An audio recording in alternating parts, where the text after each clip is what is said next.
پرون یو حالت میسج را کړو مولوي صاحب چې کچيري و زنانه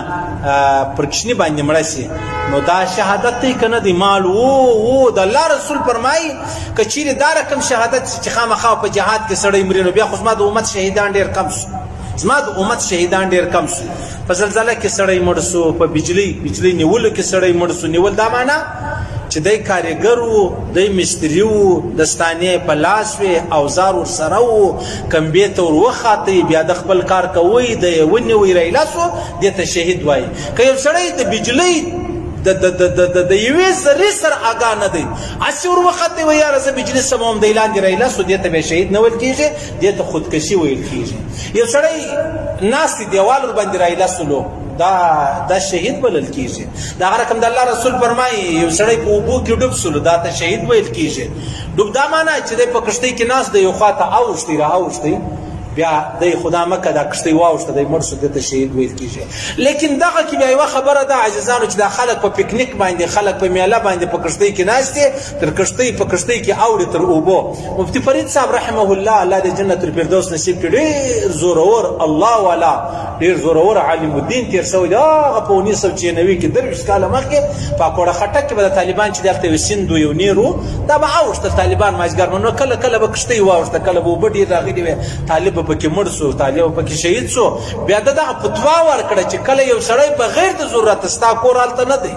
ستا مدرسه هلته نه ده ستا مسجد هلته نه دی تا هلته ضرورت نه لري هسې د ټیم پاس دپاره اوړې که بیا چیرې ته مړ شوې دا خودکشي بلل کېږي دا بیا شهید نه بلل کېږي صحیح سو نو اوس یو سړی دی خدا مکه پر موټرسایکل باندې را روان بیا ګاډۍ پکې ولګېده مړ سو دا شهید دی او که دی را ولاړ سو ماښام پر ایرپورټ روډ باندې پر موټرسایکل باندې پروت ولو یا دی باندې ولاړ ولو یا د په خپل هغه انداز چلوي بیا مړ سو دې ته شهید نه ویل کېږي دې ته بیا خودکشي ویل کېږي ټیک سو نو دې ته بیا شهید مه وایاست په هغه ورځ باندې موږ ملایان خو د شر بیا غږ نه کوو موږ یاره و ډېره درنه ورځ پر دا سړی باندې راغلی د خدای دې پر هېچا نه راولي موږ دا نه وایي العیاذ بالله خدا نه خواسته نو چې بیا کله دغه ورځ راله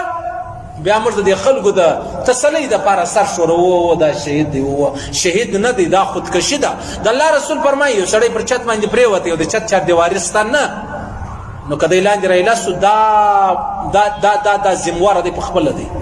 یعنی گویا دا شهید نه دی دا تا ځان په خپله مړ کوي صحیح سلو نو دغه د الله رسول فرمایي په اور کې څوک وسوځل سو هغه شهید دی د هغه رقم زنانه پر بچي باندې مړه سوه دا شهیده ده یوه ذره شک و شبه په دې کې نسته خو دا خبره هم در وښوله چې په بجلۍ پوهېږي بجلۍ لور وختلې په ګاډۍ پوهېږي تور وختلې روان وي خپل کور ته بچیان لره پر موټرسایکل روان وي یو شی دلکې ونښتئ ټیک د انسان دی خامخا د دنیا خبرې دي او که تا هغه دنده کوله د جمعې په شپه ورسوي ګورې دا انې لره خلک بیخي د جمعې په ورځ ایرپورټ روډ باندې وګورئ دا چې دشت مشت باندې وګورئ په خدای قسم دا شهیدان نه دي دا خودکشي ده د الله رسول فرمایي په قبر کې به بیا الله موټرسایکل ورکړي وایي پر کښېنه دی پر کښېني موټرسایکل به ګزار شي سر به ټوکړې سي مازغه به پر موټرسایکل پراته وي بیا الله را ژوندی کړي دا تر قیامته دا سلسله روانه ده صحیح شولو